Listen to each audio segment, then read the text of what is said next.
क्यों विनीत जी, आप मैदान छोड़ रहे हैं?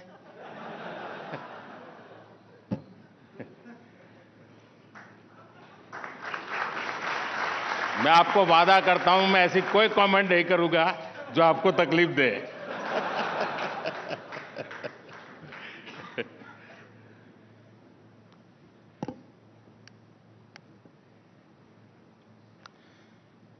गयाना के पीएम श्रीमान मार्क फिलिप्स जी, श्री विनीत जैन जी, इंडस्ट्री के लीडर्स, सीईओज, अन्य महानुभाव, देवी और सज्जनों, फ्रेंड्स, ग्लोबल बिजनेस समिट की टीम ने इस बार समिट की जो थीम रखी है, मैं समझता हूं वो थीम इटसेल्फ बहुत अहम है। डिसरप्शन, डेवलपमेंट और डाइवर्सिफिकेशन। आज के इस दौर में ये बहुत ही चर्चित शब्द है और डिसरप्शन, डेवलपमेंट एंड डाइवर्सिफिकेशन की इस चर्चा में कोई इस बात पर सहमत है कि भारत का समय है। This is India's time.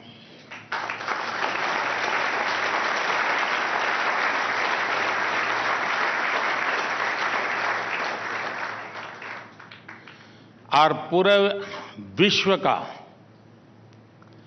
Bharat पर ये विश्वास लगातार बढ़ रहा है। हमने अभी दावोस में, यानी एक प्रकार का वो इस प्रकार के लोगों का कुंभ मेला होता है।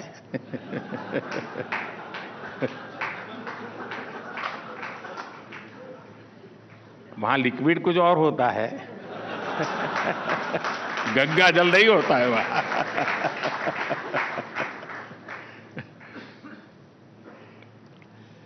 दावोस में भी भारत के प्रति अभूतपूर्व उत्साह देखा गया है।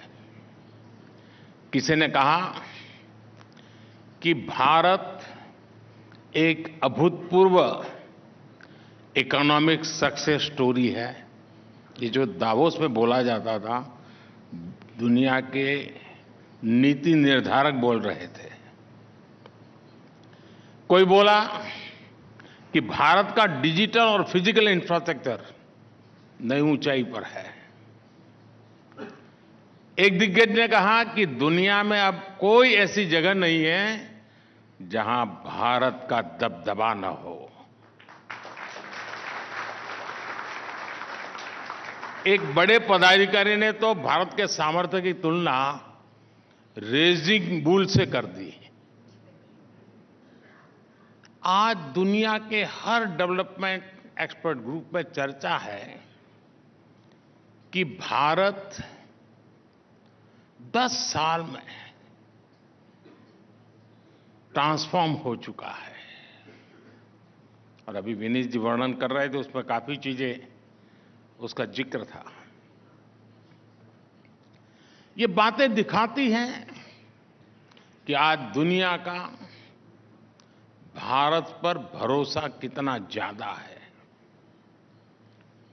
भारत के सामर्थ्य को लेकर दुनिया में ऐसा पॉजिटिव सेंटिमेंट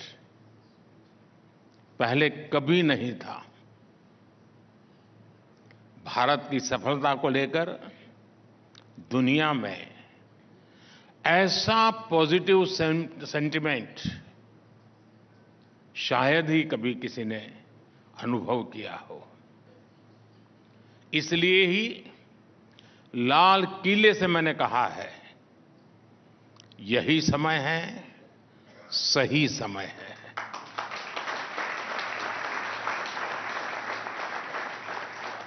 फ्रेंड्स, किसी भी देश की डेवलपमेंट जर्नी में एक समय ऐसा आता है जब सारी परिस्थितियां उसके फेवर में होती हैं। जब वो देश अपने आप को आने वाली कई सदियों के लिए मजबूत बना लेता है। मैं भारत के लिए आज वही समय देख रहा हूं। और जब मैं 1000 साल की बात करता हूं तो बहुत ही समझदारी पूर्वक करता हूं। ये ठीक है कि किसी ने 1000 शब्द कभी सुना नहीं, 1000 दिन का नहीं सुना तो उसके लिए तो 1000 साल बहुत बड़ी लगती है। लेकिन कुछ लोग होते हैं जो देख पाते हैं। ये टाइम पीरियड, ये कालखंड वाकई अभूतपूर्व है। एक प्रकार से वर्चुअस साइकिल शुरू हुई है। ये वो समय है जब हमारी ग्रोथ रेट लगातार बढ़ रही है और हमारा फिस्कल डेफिसिट घट रहा है।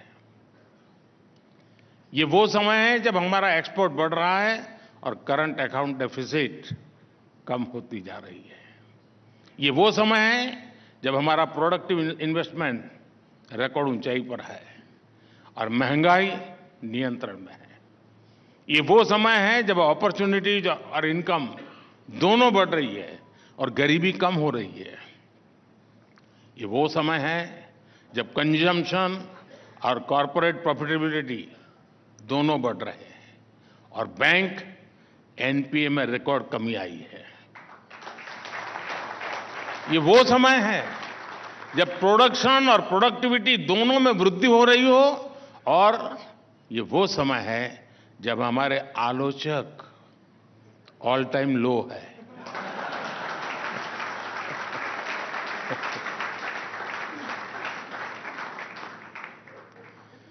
फ्रेंड्स, इस बार हमारे अंतरिम बजट को भी एक्सपर्ट्स और मीडिया के हमारे मित्रों की खूब प्रशंसा मिली है।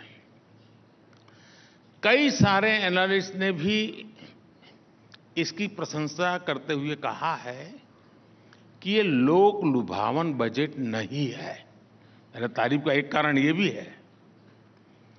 मैं उन्हें इस समीक्षा के लिए धन्यवाद देता हूं, लेकिन मैं उनके आकलन में कुछ और बातें भी जोड़ना चाहता हूं।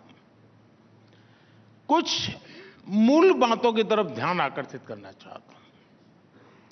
अगर आप हमारे बजट या ओवरऑल पॉलिसी मेकिंग की चर्चा करेंगे तो आपको उसमें कुछ फर्स्ट प्रिंसिपल्स नजर आएंगे और वो फर्स्ट प्रिंसिपल्स हैं स्टेबिलिटी, कंसिस्टेंसी, कंटिन्यूटी। ये बजट भी उसी का एक्सटेंशन है। फ्रेंड्स, जब किसी को परखना हो तो उसे किसी मुश्किल या चुनौती के समय में ही परखा जा सकता है। कोरोना महामारी और उसके बाद का पूरा कालखंड भी पूरे विश्व में सरकारों के लिए एक बड़ी परीक्षा बनकर आया था। किसी को कोई अंदाज नहीं था कि हेल्थ और इकोनॉमी की इस दोहरी चुनौती से निपटा कैसे जाए। इस दौरान भारत ने सबसे वो दिन याद कीजिए आप, मैं लगातार टीवी पे आकर के देश के साथ संवाद करता था और उस संकट की घड़ी में सीना तान करके देशवासियों के सामने हर पल खड़ा रहा था। और उस समय प्रारंभिक दिनों में मैंने कहा था और मैंने जान बचाने को प्राथमिकता दी थी और हमने कहा जान है तो जहान है। आपको याद होगा,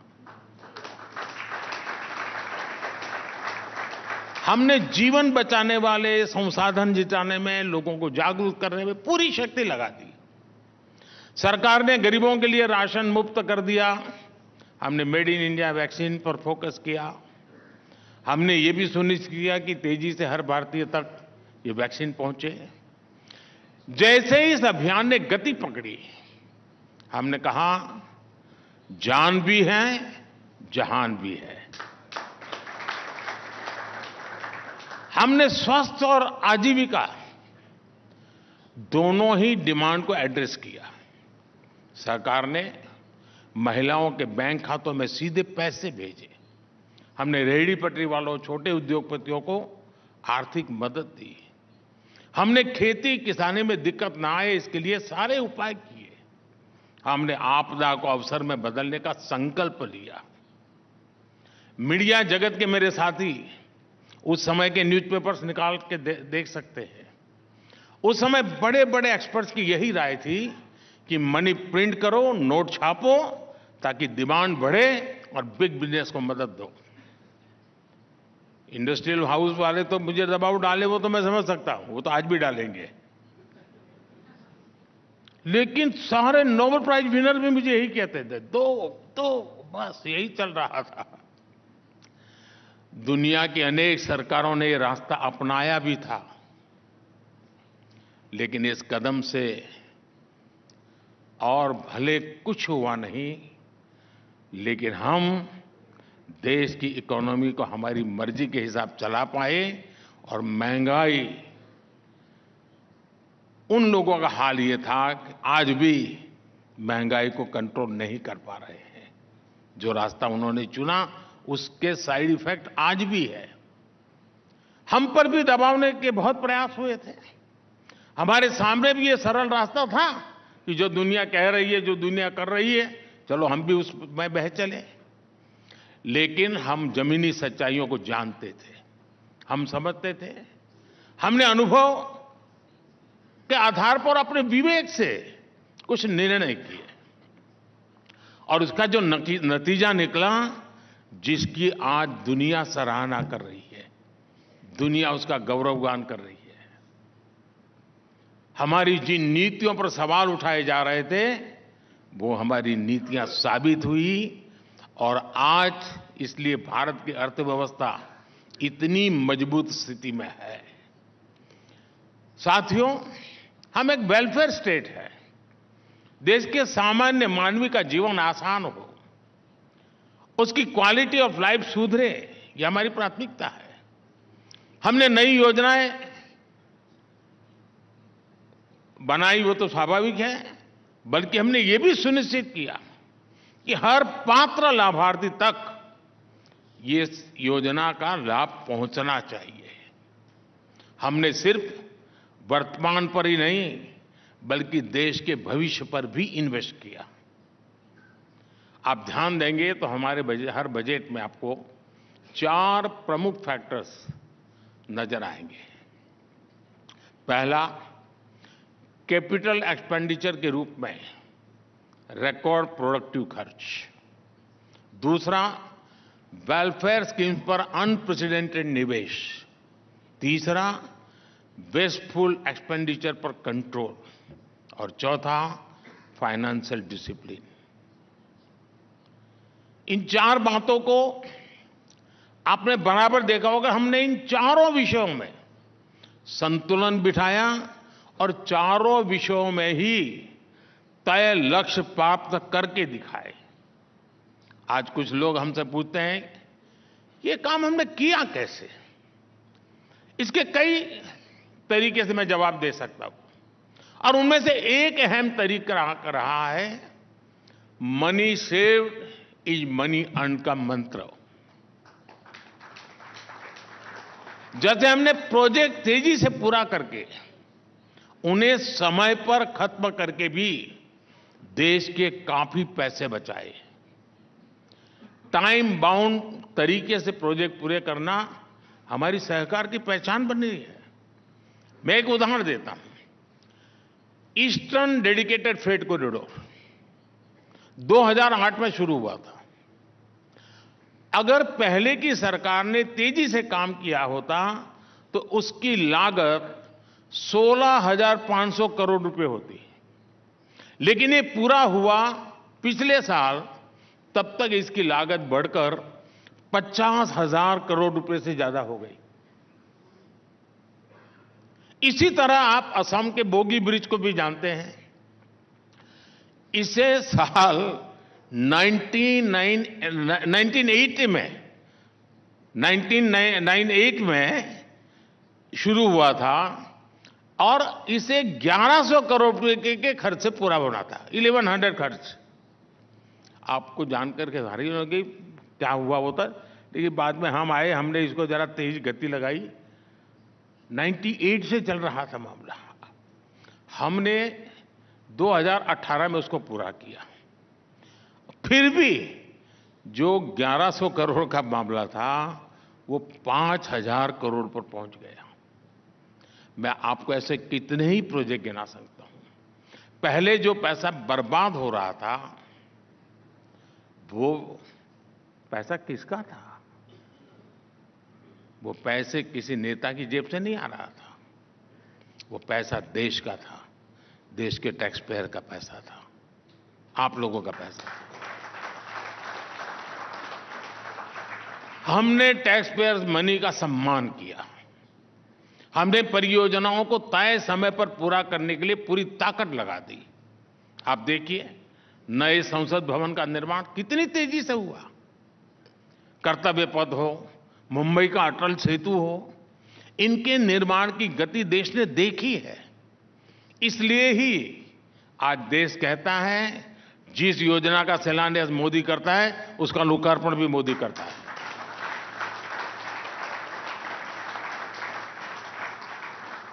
साथियों, हमारी सरकार ने व्यवस्था में पारदर्शिता लाकर टेक्नोलॉजी का इस्तेमाल करके भी देश के पैसे बचाए हैं।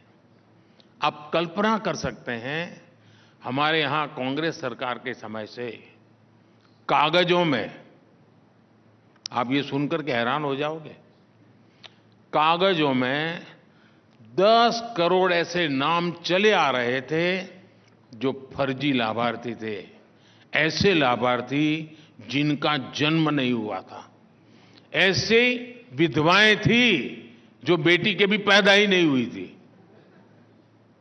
10 करोड़।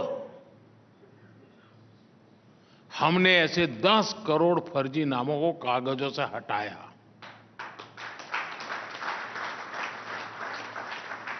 हमने डायरेक्ट बेनिफिट ट्रांसफर स्कीम शुरू की। हमने पैसे की लीकेज रोकी। एक प्रधानमंत्री कह के गए थे 1 रुपया निकलता है तो 15 पैसा पहुंचता है। हमने डायरेक्ट ट्रांसफर किए, 1 रुपया निकलता है 100 पैसे पहुंचते हैं, 99 भी नहीं। ये डायरेक्ट बेनिफिट ट्रांसफर स्कीम का परिणाम यह हुआ है, देश के करीब 3 लाख करोड़ रुपए गलत हाथों में जाने से बचे हैं। हमारी सरकार ने, सरकार को जी चीजें परचेज करनी होती हैं उसमें ट्रांसपेरेंसी लाने के लिए जेम एक पोर्टल शुरू किया, GEM। उससे हमने समय तो बचाया है, क्वालिटी इंप्रूव हुई है, बहुत सारे लोग सप्लायर बन चुके हैं और उसमें सरकार की करीब 65,000 करोड़ रुपए की बचत हुई है। 65,000 करोड़ का सेविंग। ऑयल प्रोक्योरमेंट का डाइवर्सिफिकेशन हमने किया और उसके कारण 25,000 करोड़ रुपए बचे हैं। ये आपको भी इसका लाभ मिल रहा है, डे टू डे मिल रहा है। पिछले 1 साल में सिर्फ पेट्रोल में इथेनॉल ब्लेंडिंग करके भी हमने 24,000 करोड़ रुपए बचाए हैं। और इतना ही नहीं, जिस स्वच्छता अभियान का कुछ लोग मजाक उड़ाते हैं, ये देश का प्राइम मिनिस्टर स्वच्छता की बातें करता रहता है। स्वच्छता अभियान के तहत हमने सरकारी इमारतों में जो सफाई का मैं काम करवाया, उसमें से जो कबाड़ निकला वो बेच करके मैं 1100 करोड़ रुपए कमाया हूं।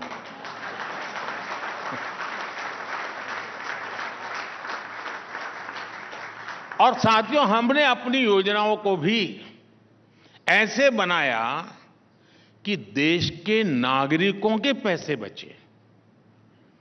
आज जल जीवन मिशन की वजह से गरीबों को पीने का शुद्ध पानी मिलना संभव हुआ। इस वजह से बीमारी पर होने वाला उनका खर्च कम हुआ है। आयुष्मान भारत ने देश के गरीब के 1 लाख करोड़ रुपए खर्च होने से बचाए हैं और उसका उपचार हुआ है। पीएम जन औषधि केंद्र पर 80% डिस्काउंट, और हमारे देश में डिस्काउंट की एक ताकत होती है। कितना ही बढ़िया स्टोर हो, कितना ही बढ़िया माल हो, बगल वाला 10% डिस्काउंट लिखे तो सारी महिलाएं वहां चली जाएगी। 80% डिस्काउंट से हम देश के मध्यम वर्ग और गरीब परिवारों को दवाई देते हैं जन औषधि केंद्र में, और उससे जिन्होंने वहां से दवाई खरीदी है उनके 30,000 करोड़ रुपए बचे हैं। साथियों, मैं वर्तमान पीढ़ी के साथ ही आने वाली अनेकों पीढ़ियों के प्रति भी जवाबदेह हूं। मैं सिर्फ रोजमर्रा की जिंदगी पूरी करके जाना नहीं चाहता हूं, मैं आप आने वाली पीढ़ियों का भविष्य सुरक्षित करके जाना चाहता हूं।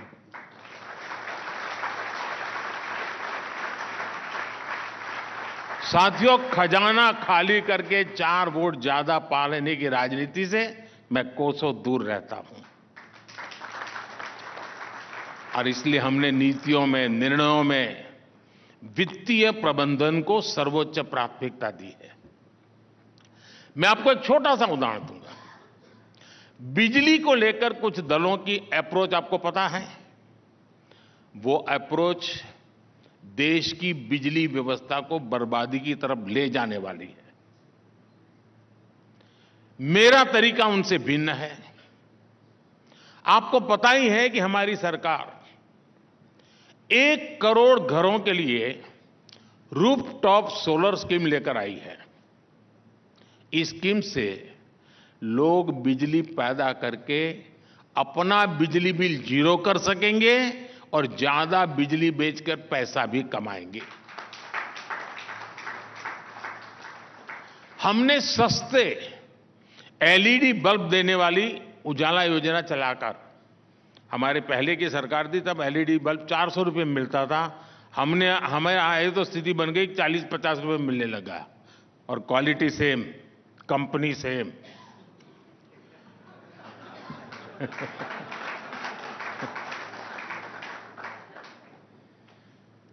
एलईडी के कारण बिजली बिल में लोगों के करीब करीब 20,000 करोड़ रुपए बचे हैं। साथियों, यहां तो आप सब, यहां बहुत बड़ी मात्रा में सीजन पत्रकार भी बैठे हैं। आप जानते हैं 7 दशक पहले से हमारे यहां गरीबी हटाओ के नारे दिन रात दिए जाते रहे। इन नारों के बीच गरीबी तो हटी नहीं, लेकिन तब की सरकारों ने गरीबी हटाने का सुझाव देने वाली एक इंडस्ट्री तैयार जरूर कर दी। उनको उसी से कमाई होती थी। कंसल्टेंट सर निकल पड़े थे।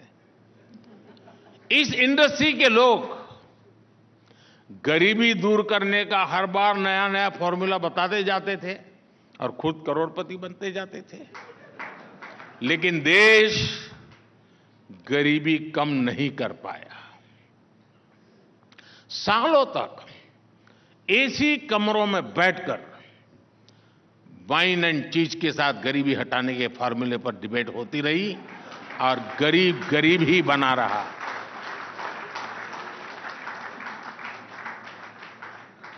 लेकिन 2014 के बाद जब एक गरीब का बेटा प्रधानमंत्री हुआ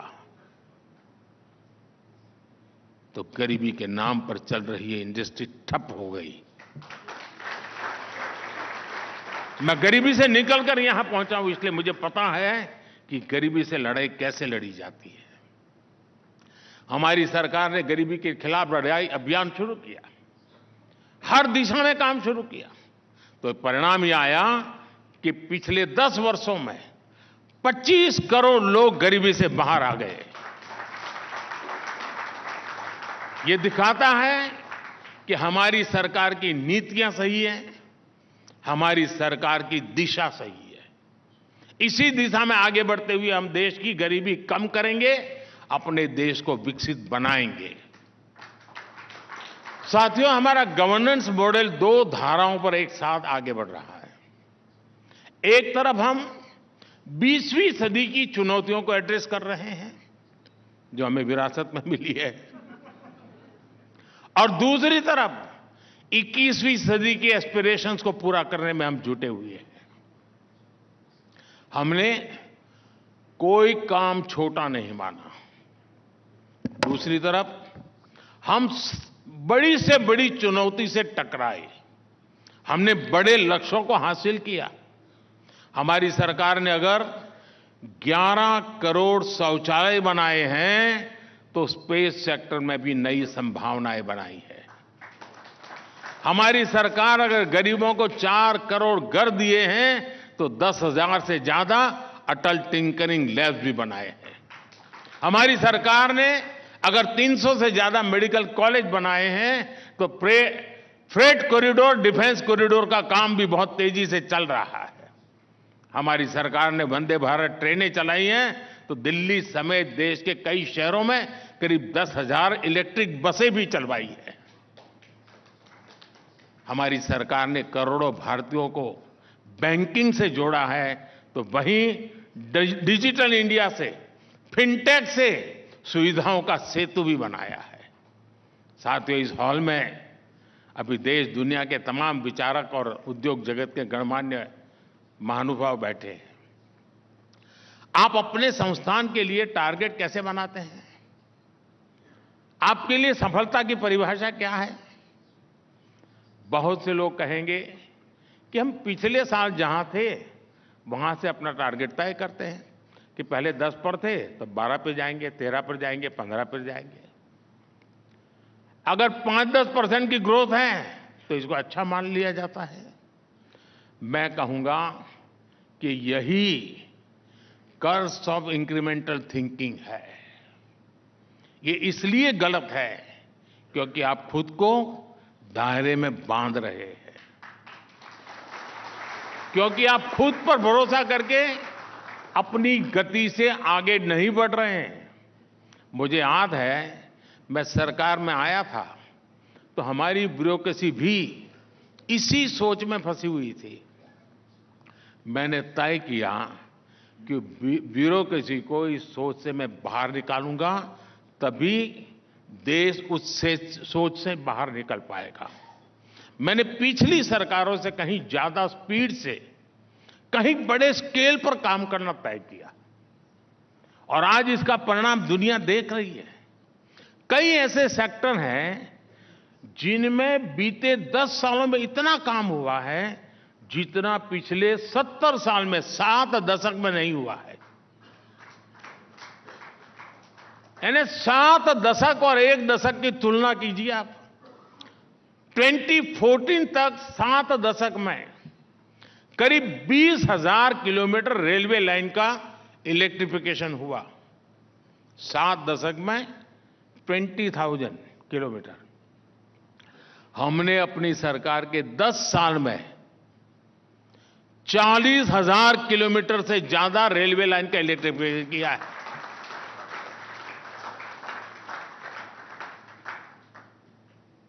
अब मुझे बताइए, कोई मुकाबला है? मैं मई महीने की बात नहीं कर रहा हूं।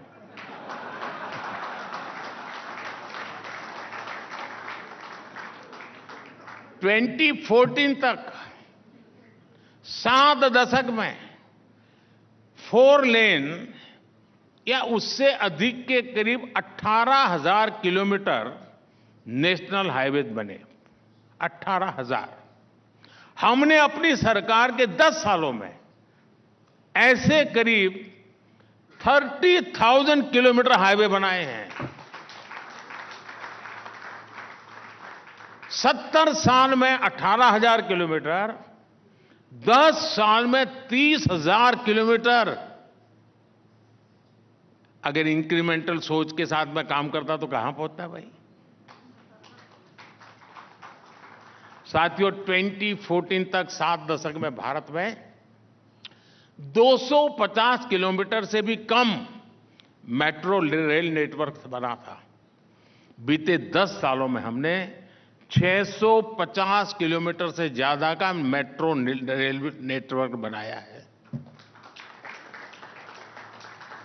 2014 तक 7 दशक में भारत में 3.5 करोड़ परिवारों तक नल से जल का कनेक्शन था। 3.5 करोड़। 2019 में हमने जल जीवन मिशन शुरू किया था।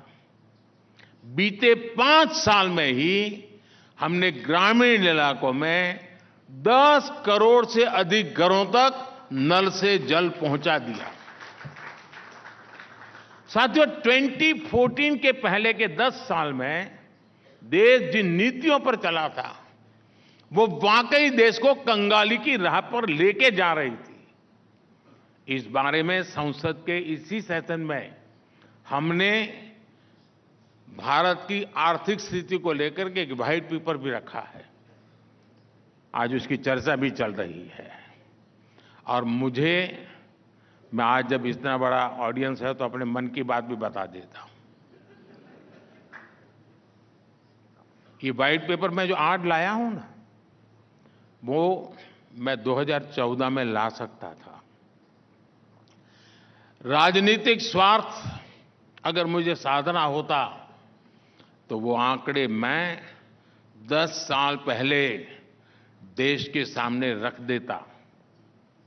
लेकिन 2014 में जो चीजें जब मेरे सामने आई, मैं चौंक गया था। अर्थव्यवस्था हर प्रकार से बहुत गंभीर स्थिति में थी। घोटाले और पॉलिसी पैरालिसिस को लेकर पहले ही दुनिया भर के निवेशकों में घोर निराशा व्यापी थी। अगर मैं इन चीजों को उस समय खोल देता, जरा भी एक नया गलत सिग्नल जाता तो शायद देश का विश्वास टूट जाता। लोग मानते डूब गए, अब नहीं बच सकते हैं। जैसे किसी मरीज को पता चले ना कि भाई तुम्हें एक गंभीर बीमारी है, तो आधा तो वहीं खत्म हो जाता है। देश का वही हाल हो जाता। पॉलिटिकली मुझे वो सूट करता था, वो सारी चीजें बाहर लाना। राजनीति तो मुझे कहती है वो करो, लेकिन राष्ट्रनीति मुझे वो नहीं करने देती। और इसलिए मैंने राजनीति का रास्ता छोड़ा, राष्ट्रनीति का रास्ता चुना। और पिछले 10 साल में जब सारी स्थितियां मजबूत हुई है, कोई भी हमला झेलने की हमारी ताकत बन चुकी है, तो मुझे लगा कि देश के सामने सत्य मुझे बता देना चाहिए, चीजें खुल करके रख देनी चाहिए। और इसलिए मैंने कल पार्लियामेंट में व्हाइट पेपर पेश किया है। उसको देखोगे तो पता चलेगा हम कहां थे और कितनी बुरी स्थितियों से निकल करके आज हम यहां पहुंचे हैं।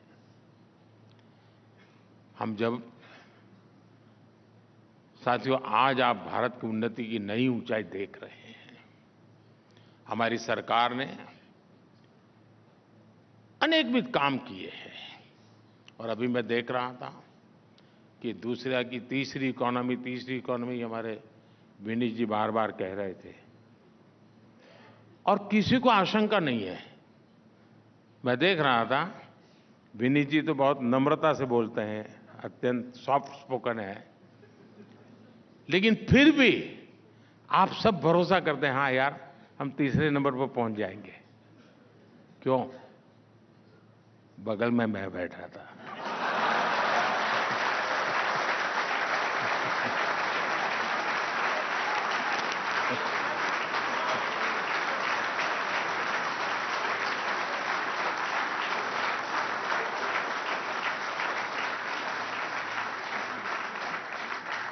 और मैं आपको गारंटी देता हूं हमारे तीसरे टर्म में देश इकोनॉमी में दुनिया में नंबर 3 तक पहुंच जाएगा।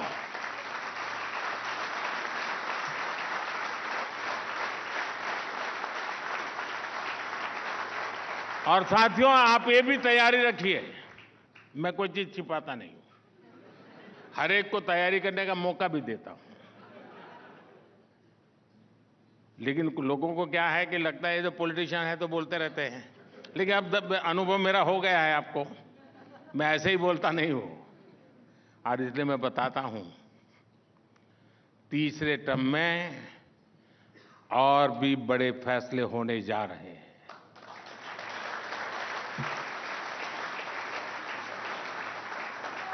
भारत की गरीबी दूर करने, भारत के विकास को नई गति देने के लिए हमने नई योजनाओं की तैयारी पिछले 1.5 साल से मैं कर रहा हूं। और बहुत एक एक दिशा में कैसे काम करूंगा, कहां ले जाऊंगा, इसका पूरा रोड मैप मैं बना रहा हूं। और करीब करीब 15 लाख से ज्यादा लोगों से मैंने सुझाव लिए हैं, अलग अलग तरीके से 15 लाख से ज्यादा लोगों से उस पर काम करता रहा हूं, जिसकी मैंने कभी प्रेस नोट नहीं दी है, तो पहली बार बताता हूं। काम चल रहा है और आने वाले 20-30 दिन के अंदर वो फाइनल रूप भी ले लेगा। नया भारत अब ऐसे ही सुपर स्पीड से काम करेगा और ये मोदी की गारंटी है।